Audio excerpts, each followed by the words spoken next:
Hello and welcome to the Media Club, your weekly dose of media news and healthy speculation. I'm your host, Matt Deegan. On the show today is the world's oldest newspaper about to be bought by the UK's youngest news brand. Charlotte Tobitt, UK editor at Press Gazette, is here to explain. Also on the programme, Faraz Osman, owner of TV indie Goldwaller, runs through some big telly stories this week, including a reshuffle at BBC Children's. Plus, could you benefit from a new podcaster accelerator programme? Leanne Alie, head of Unlocked Podcast, tells us more, as well as all the gossip from this week's radio festival. That's all happening in this edition of the Media Club. Come on in. Faraz and Charlotte, hello. Hello. Lovely to see you both in our new environs. Lovely to be here. It's so fancy. Looking great. It's nice. So, who are you inducting, Faraz, into the Media Club this week? So I was really excited to hear that Addie Rawcliffe, who is the head of diversity and inclusion at ITV, has been upped to be the chief people officer starting January 2025. So it's a brilliant appointment for ITV. She is, I think, I've never heard anybody say a bad word against Addie. And let's be honest, in telly, that's quite a difficult feat to achieve. Unless you know, hello at themediaclub.com. Don't, no. Let's not cancel Addie. No, one people need to say around, it's definitely Addie. So, I mean, she's a friend of mine. She's seen me personally through some difficult times in this industry, and I know she just really properly cares about people working in this world. So I think it's a brilliant appointment for the whole industry. So big up, Addie. Great. Charlotte, who are you adding in? I'd like to add the entire newsroom of the Evening Standard. Well, we are new, so I suppose there is the room, perhaps. So tell us why this is a good week to do that. So today, the day we're recording, is the day that the final daily edition of the Evening Standard has come out, although it's already not daily. They've already dropped Monday to Friday. I've picked up the final copy. So yes. If you're watching on YouTube, you can see that there. If you're watching, you can see, obviously, they've put an ad for the new weekly version, which launches next Thursday. And they've got one of their kind of new style picture front pages, which is very newsy. It's about the railways. And then you have page 3, you've got editor Dylan Jones talking about what the new weekly one's going to be. Since we're in the Media Club, I thought I'd mention a media story they've got, which is that Global Radio is starting a fight with the council over the noisy buskers in Leicester Square. A great story. So yeah, definitely one to read. I've worked in that building, and I was there for a good couple of years. I'm trying to think where. I suppose I sort of sat towards the back. I was never affected by the buskers, unless they've suddenly upped the amount of output. But it's all the TikTokers though, right? You can't walk through. You can't walk through that space anymore without having a microphone shoved down your face and a bit like, "Can you answer this question?" And like, it's a mad world now. Leicester Square. It's like a proper gauntlet. Maybe there's like some negotiation where they can give some airtime to the buskers on Radio X or something like that in exchange for them moving to Piccadilly Circus. Up. New talent on the radio, never. Spin-offs are plenty. I'm sure there's room for some buskers. Radio X buskers. Ashley, why don't you launch that one? But yes, anyway, just. Yeah, the people at the Standard, kind of the journalists, correspondents, they've been doing great work. They've had months of uncertainty already. It was May that they announced all these changes. Some of them are leaving in these redundancies. Some are staying and are helping to put out new products. So I just think they deserve a massive shout out. I will get out my admin and send all those to people at the Standard. Thank you very much. Matt, who's yours? So I've been watching Celebrity Race Across the World, like I'm sure lots of people have. So Tim Harcourt, I think, is the exec producer there and the sort of creator of the format. So I will send an invite to him. Have you been watching Celebrity Race Across the World? Oh, yes, I love it. I could talk to you about this for the whole podcast. It's a great show for us, isn't it? A great format. Yeah, so I actually went to Growth Lab, and Patrick Holland was the keynote speaker there, who used to be the controller of BBC Two and now runs Banijay. I think, was Race Across the World started on BBC Two? I'm not sure if it did. Anyway, but he said that it used to be called Flightless, which I thought was quite interesting. Oh. So it had a different title, different iteration, took a long time in development, and now it just feels like one of those shows that's been around forever. Because there's The Amazing Race as well in America. Yes, which is also a very successful format. Yeah, which has been around for a long, long time, but this one seems to be a proper juggernaut. And first time I've watched it, so the Celebrity one, this series, first time I've watched it, so I can go back and watch it all on iPlayer. It is one where the celeb versions are genuinely as good as the normal versions, because only half of them are celebs anyway, and they still, they're still in hostels and 21-hour buses. It's a real leveler. So I've got soapboxing about this. So weirdly, I think if you think about a lot of these unscripted shows and factual shows, the key in it is always the casting, right? Traitors, gladiators. And there is no casting BAFTA. There's no award for like casting producers. And I really think that they are the heroes of what's going on in TV at the moment. Because if you get the casting for a show wrong, the show just falls off a cliff very, very quickly. If you get it right, it's like, it is gangbusters. The campaigning starts here. I think so, right? A casting BAFTA. I think that's a really good show. If not, there can be a spare room in the media club somewhere that we can maybe we can do that. Let's cast the casting producers. Charlotte, as your beat is UK press, there are lots of press stories at the moment. We thought the Telegraph was going to be the next big news deal, but turns out that the Observer, the world's oldest newspaper, is suddenly maybe in its transfer window, and Tortoise are looking to buy it. Who saw that coming? Absolutely came out of nowhere. I shared it in our WhatsApp group earlier this week going, WTF. And then obviously, look, Tortoise approached them with this offer. They weren't shopping it out or anything like that. So I think even at the Observer or Guardian Media Group, they were initially a bit blindsided and then thought, this is actually quite, this is too substantive to not consider. I think that was kind of a few weeks ago, it turns out, kind of now. It's a secret quite a bit. Yeah, so and now it's obviously like serious enough. They've decided, in exclusive talks. I mean, I saw this and I thought the Guardian must have gone, oh my God, let's sell this super quick. I can't believe someone's come along and wanted to buy a print publication off us. I mean, it's probably fair to say that it's not the highest revenue generating part of their business anymore. And they are going, all the things that they're saying now are they're trying to be more global, more digital, more reader funded. A lot of that's, by which I don't mean people buying a paper on the newsstand. I mean people supporting their journalism by voluntary paying.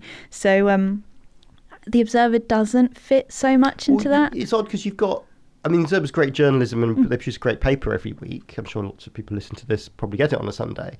But all the digital obviously sits within The Guardian and The Guardian's website, The Guardian's mobile app. So it isn't really a digital brand. It's an analog brand. Yeah, that's the confusing thing about it, right? It's that like there's no, in a digital world, there's no digital footprint for The Observer. The Guardian online brand has obviously done incredibly well and has been a real boon for them. So the brand of The Observer has been diminished. They didn't call it the Sunday Guardian, and now here we are. It's, there's kind of parallels to what happened to the News of the World, and you wonder how the News of the World would be surviving now had it not been for the madness that happened a number of years ago.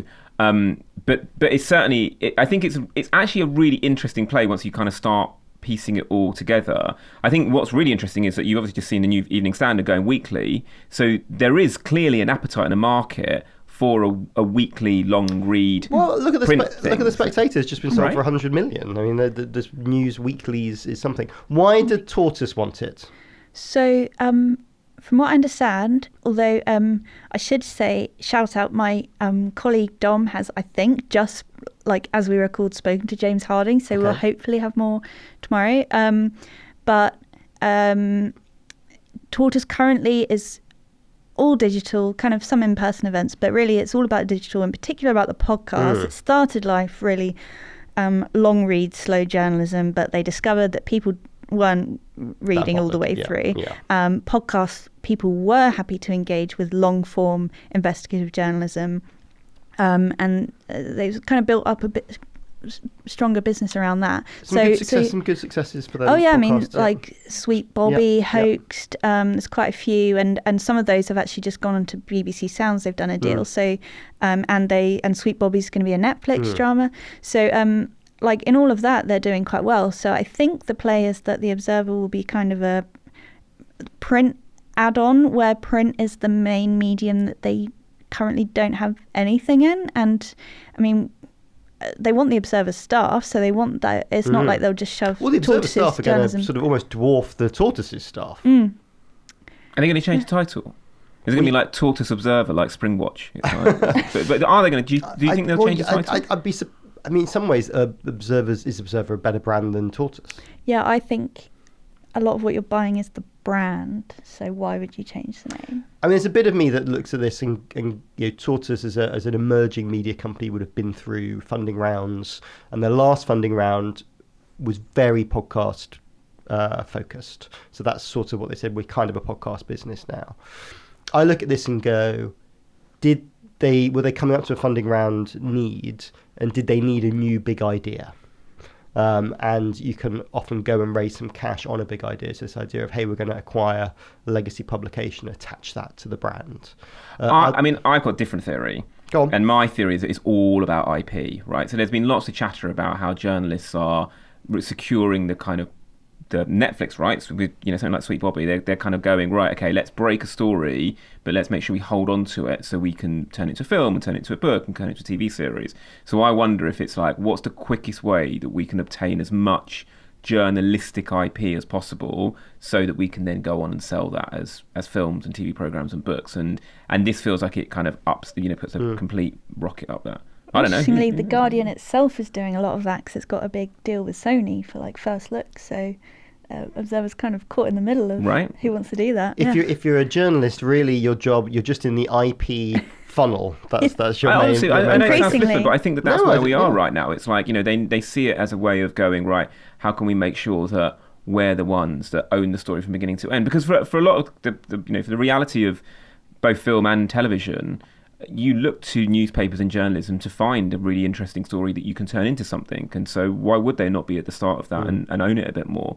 So if that's worked for Tortoise, I don't know how much they're involved in the Sweet Bobby deal on Netflix. I don't know if they are execing it or if they've got a stake in it or if it's literally just been lifted and they've renegotiated the access of another production company. If they haven't, I imagine Tortoise are going to be very cross about it. If they have, I imagine Tortoise's funders will be very happy about it. Well, it proves the model. Right. Another fascinating press story this week came from the Jewish Chronicle, where 4 big columnists quit at the weekend.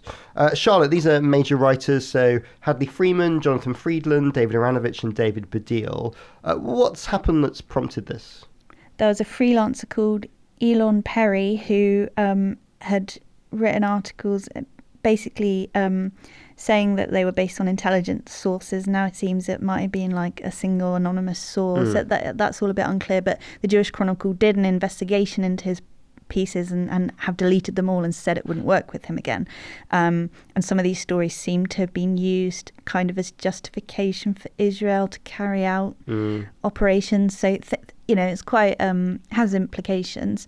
Basically, that caused a lot of concern around kind of editorial processes and how those got published in the first place. I mean, there's also a view that rather than just saying being pro-Israeli, it's sort of quite pro-Likud. It's kind of a little more hardline than perhaps what you'd historically expect for the title. Yeah, so it's we kind of summarised it in as having 3 main prongs, kind of that editorial standards piece, that potential alleged bias and being to the right side of it, and thirdly, criticism from like Hadley Freeman and Jonathan Friedland, I think, was about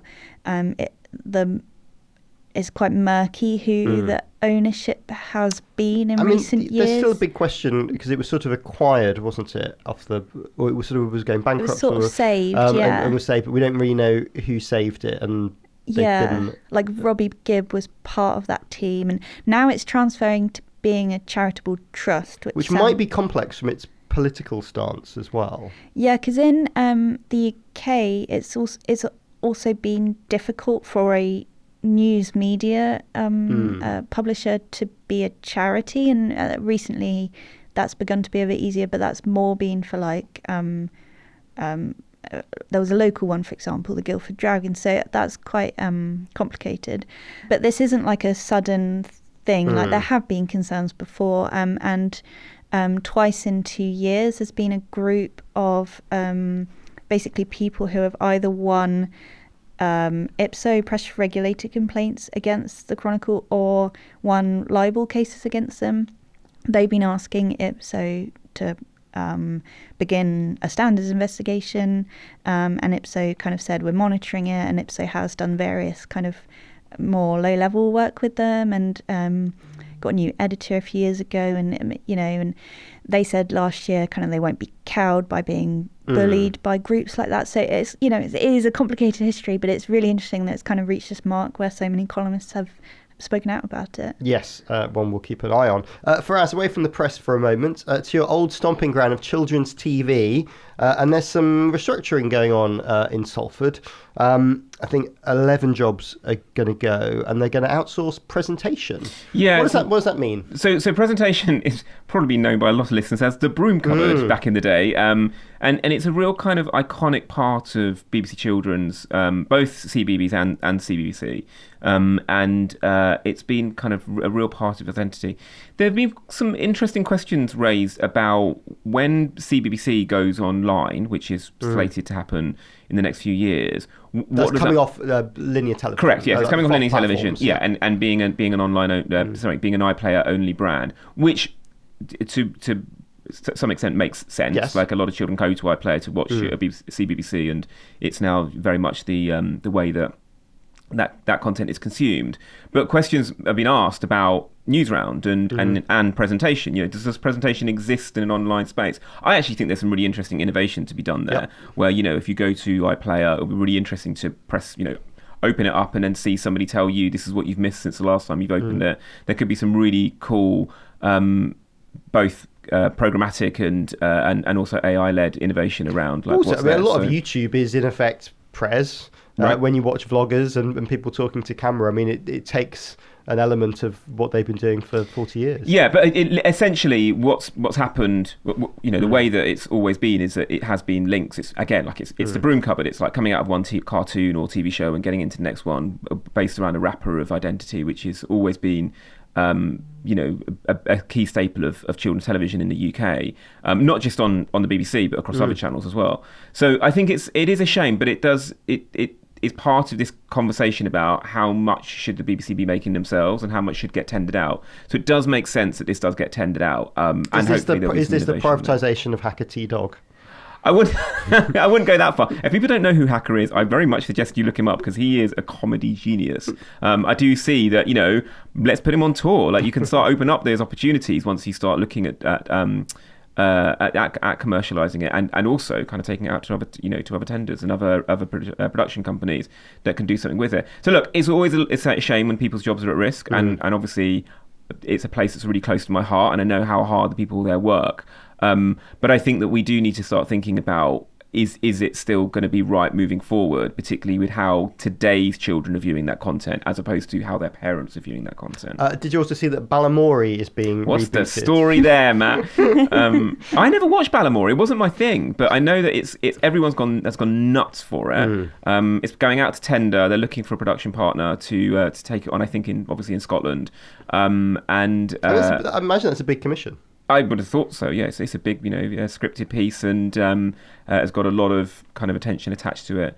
There have been a number of brands that have been rebooted on children's television recently. It generates great headlines, I guess. And so once you get those headlines there, people know that it exists and then kind of gets adopted by sort children. Of an awareness shortcut. Exactly. Also, Biker Grove coming back at some point. Is that true? I didn't know that. Is that a real thing? Anton Deck are producing, so they have the right. Is it from Mighty Studios? Is it?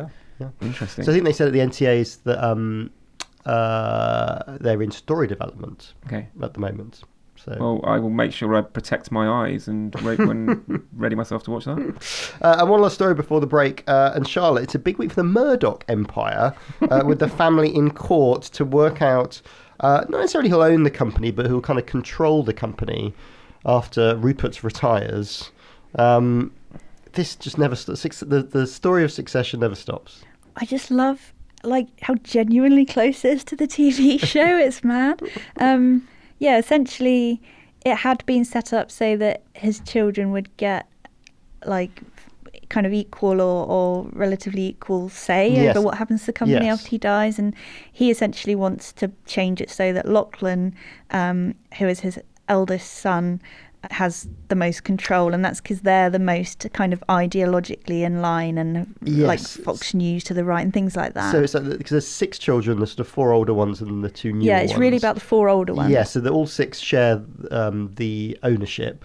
The top 4 get a vote each. And I think Rupert has just realised that the only child that is sort of aligned with his views is Lachlan, who's especially kind of current CEO. James and Elizabeth, and James especially, he's written all this stuff now about, or said all this stuff about how his father's publications have like basically killed the planet. And so, you know, Rupert must be absolutely, you know, very worried about, oh no, like everything I've built, they could completely change it. And you know, he'll see that as his legacy. I mean, Faraz, all families are difficult. There's problems with everyone. Is this couch going to turn into a therapy couch now? Is that how it's going to work? But you just think, really, that's verging on, you really do care about your company more than you do your kids, surely. So what I found fascinating is that obviously, like, Fox News were in a lot of trouble a few years ago after the insurrection, and how they reported on that and getting heavily fined about saying that certain voting machines were rigged and all this nonsense. And all of that seems to be swept away. So there was a moment where you thought that they were going to become more centrist and maybe they'll kind of calm it all down. And now they've gone completely back in that direction again. It's very, very profitable. Right, well, exactly. And actually, when you think about it from a pure business point of view, if you think about all the other things that the Murdochs have done that have continued its you know, success as a business, it's actually Fox News. That's the thing that kind of always gets the main headline, because the other news, Talk TV, you know, that's kind of, it hasn't gone, but it's certainly not been as successful as they thought it would be. There's been kind of wacky things they've tried to do. They bought MySpace at one point. There's a rumour going around that they're trying to buy Rightmove. They're trying to buy Rightmove at the moment, aren't they? Rightmove said no to their initial bid. It is very odd. If this reporting is accurate, it is very odd that he's making these decisions based on his political leanings, unless he really does fundamentally believe that those political leanings are the things that keep News International profitable. But like you said, like, is it better for the, you know, is he looking after the business more than the children? But if he believes that that's having that ideological bent is why they are financially successful, then obviously he'll believe that keeping it the way it is better for his children as well, but maybe they don't see it. Which I think has to be the legal argument, right? They need to. The changing the trust requires him to convince a judge that this is in the best interests of the children. But that is saying that his children will choose the things that are not in the best interests of the company. But also they are doing this in a state where there's much tougher regulations on court cases being covered. Yes, I think loads of media groups, you know, kind of banded together and tried to get access and it's been denied. And it's so, you know, considering it's all about a news business where all of their news publications would want to be in a courtroom covering Nevada, that sort of thing, and we can't. Yeah, we've literally just got to wait and see. Well, we will wait and see. Okay, thanks, Charlotte. You're going to make way for a new member of the club. And when we return, we've got chatter from the Radio Festival too. All after these messages.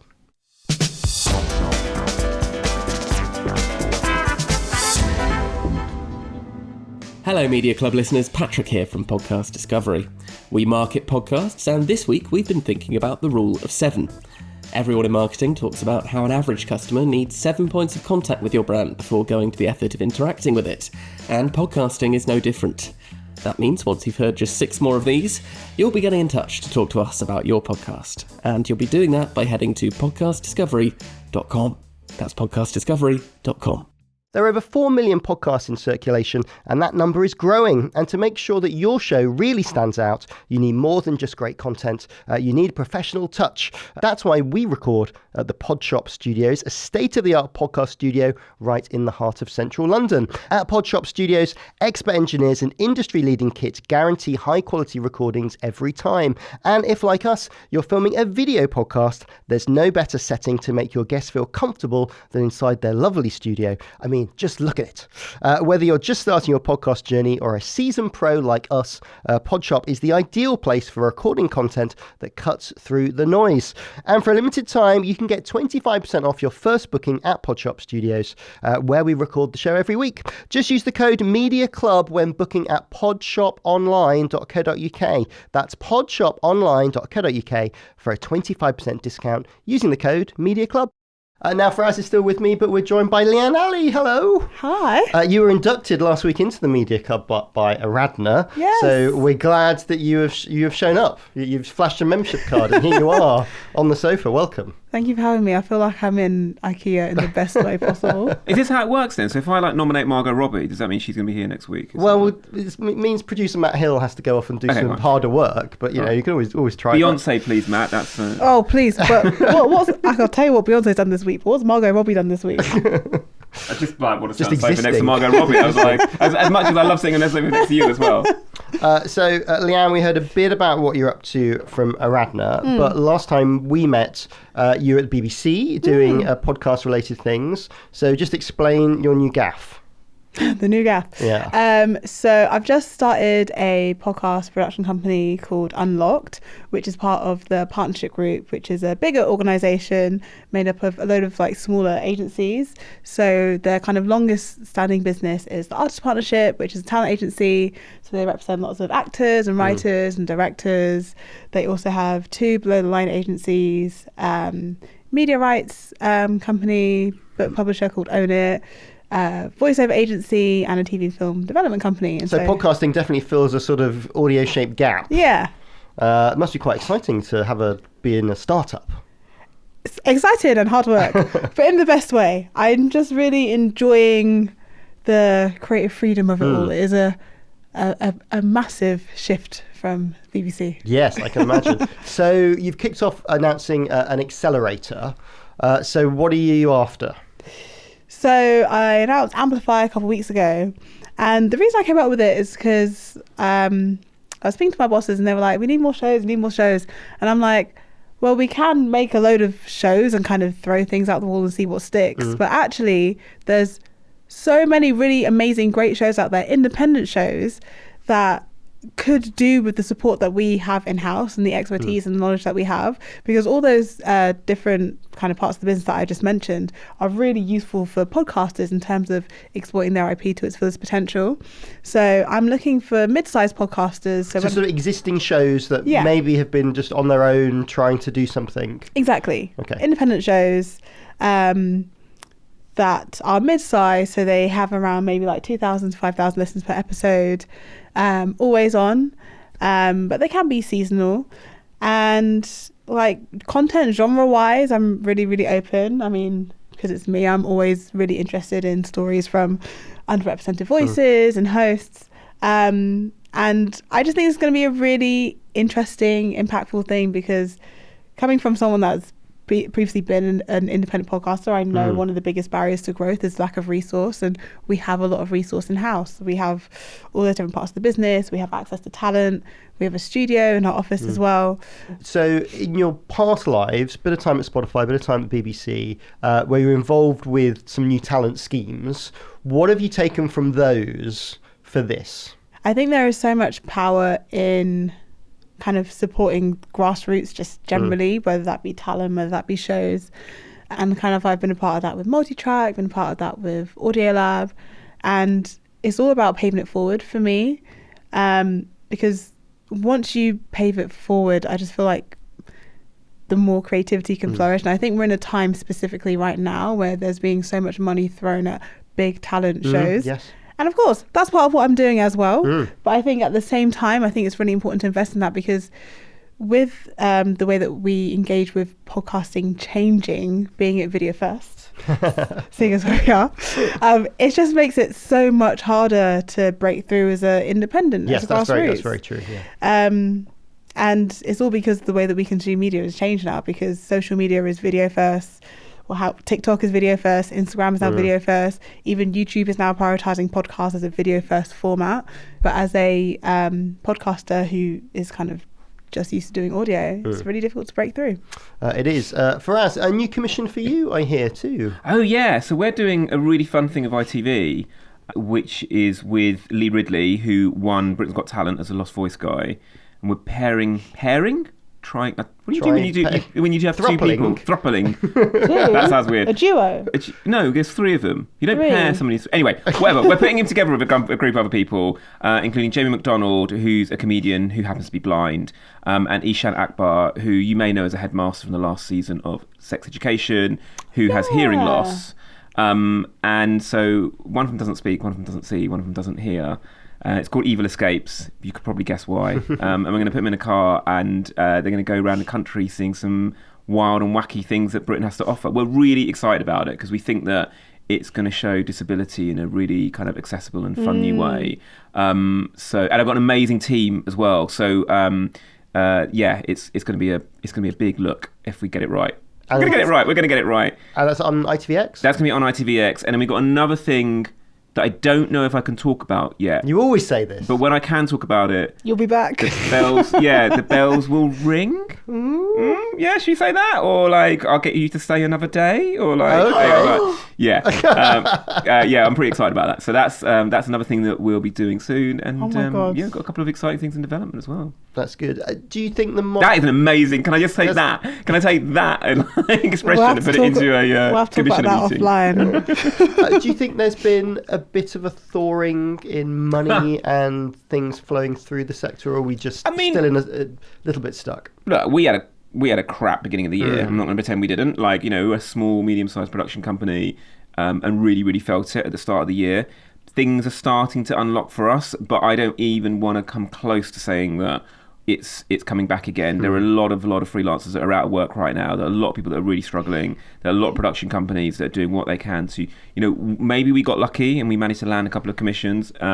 Maybe it is a trend, and hopefully we'll get to see some more. We're having some more interesting conversations. That's definitely true. We're having some things that feel like they will translate into like real commissions and real work, as opposed to just lots of chats. So we're optimistic. We're optimistic for ourselves.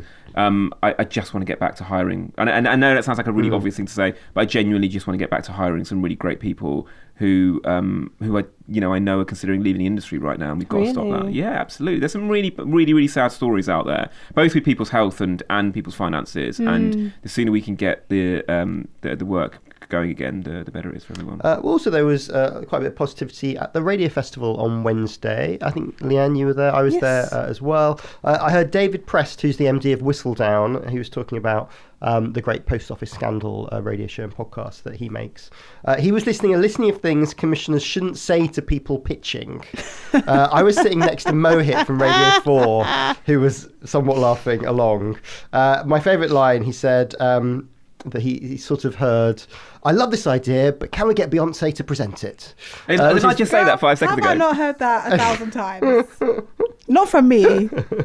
Just saying. It's a very commissioner thing, isn't it? I love all your ideas, but can we get some someone talent famous in the top? So, Leanne, you were at the Radio Festival, and I think you were doing a session. What were you doing? What were you telling people? Yes, I was doing a session on how to buy podcasts, which is all about acquisitions, with Lizzie from Acast, Imriel Morgan from Content is Queen, and Stuart Morgan, also Morgan, from Audio Always.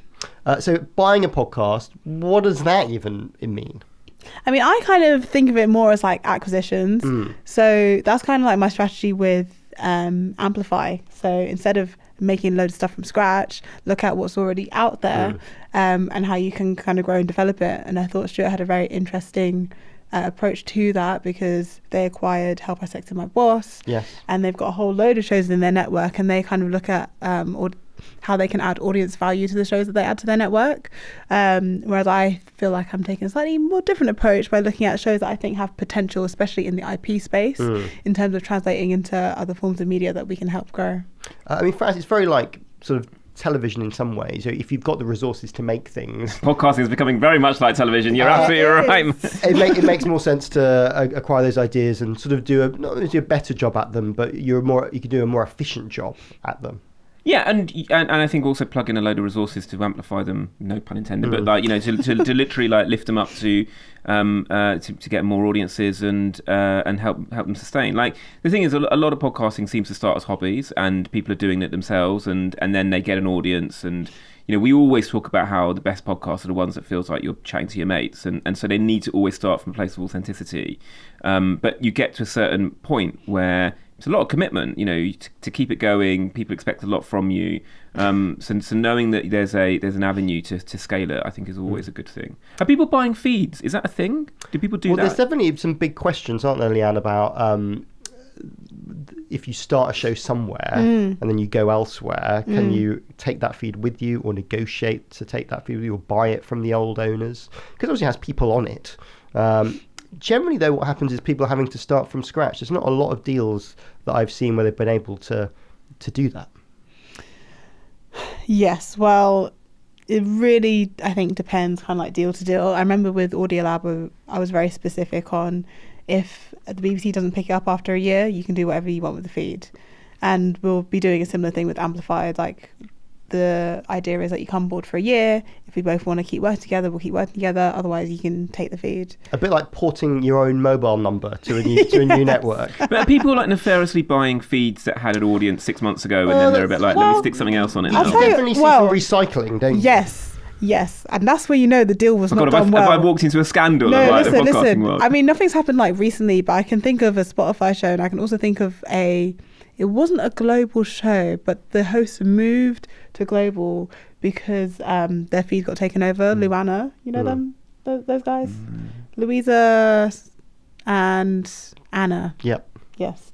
Hence the name Luana. That makes sense. Yes. It's clever. Because of those things that have happened, I think people are much more aware of it. I think creators are more aware of it. I mean, something you need to almost sort out before you do a deal. Exactly. So if this goes awry, what happens to all the subscribers that we've...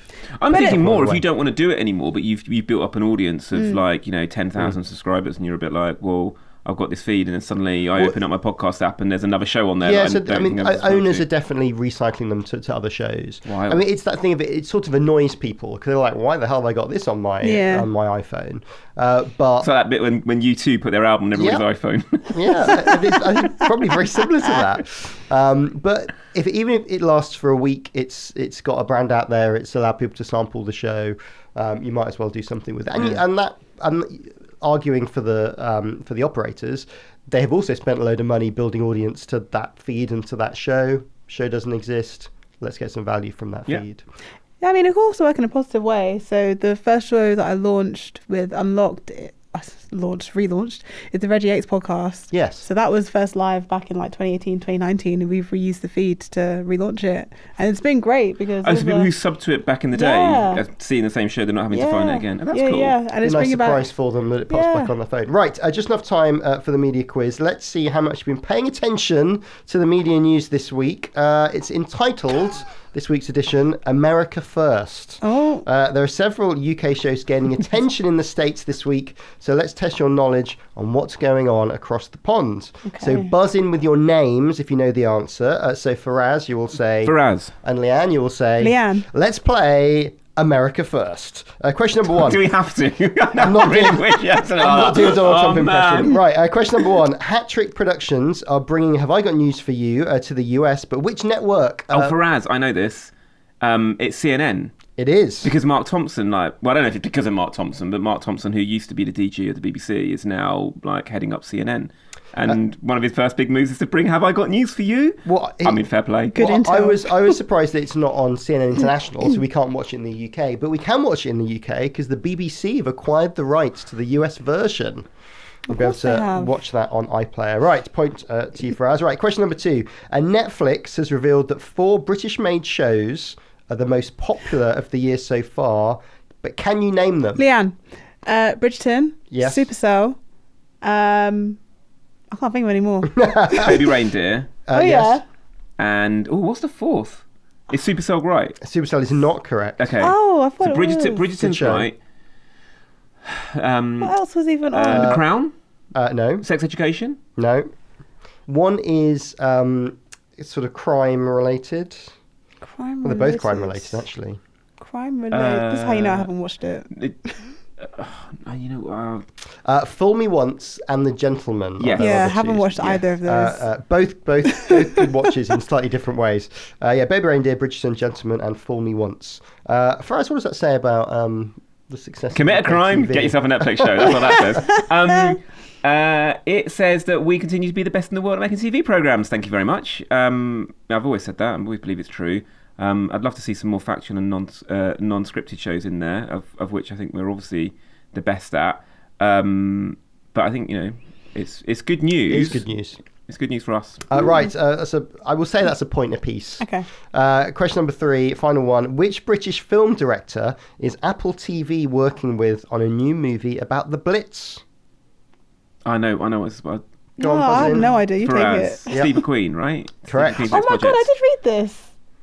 Sorry, continue. So this is Blitz, premieres at the BFI London Film Festival on the 9th of October. And Steve spoke to Deadline's Baz Bambergoy this week, and we'll put a link in the show notes for more about that. Congratulations, Faraz. Thanks. You win all the furniture in the this competition. room. No. Your prize is to make sure that we've got a good deal about the feed for the media club, and that we can take it with us wherever we need to. That sounds like paperwork. Congratulations, well done. How can people keep up with what you're up to? We are gold_Walla on all the socials apart from that X one. And yeah, we've got, like I said, we hopefully. I need to find out when I get out here. I'm going to find out if I can talk about the new show that we're doing because we're quite excited about it. But we've got other things that we're also excited about. So keep your ears peeled. Particularly if you want work, please follow us on socials. We post all of our jobs. We try to post all of our jobs first on our socials, so we get as many people visible to them as possible. And Leanne, how can people get in touch with you about the scheme? Yes, if you go to the website, unlockpodcast.com, all the information is there, and you have until the 7th of October to apply. Excellent. And how can people follow you? You can follow me on Instagram at Leanne Alie _. That's the only place I am, and LinkedIn. I'll be there saying some things sometimes. Great. Well, thank you both very much. Thank you. Thank you. And we want you to be a part of the Media Club too. There's no annual fee and you don't need 2 people to recommend you. Just sign up with your email at themediaclub.com. And if you want to nominate someone to be a part of the club because they've done something brilliant this week, do drop us an email. hello@themediaclub.com. hello@themediaclub.com. My name is Matt Deegan. The producer was Matt Hill. It was a Rethink Audio production. And I'll see you next week.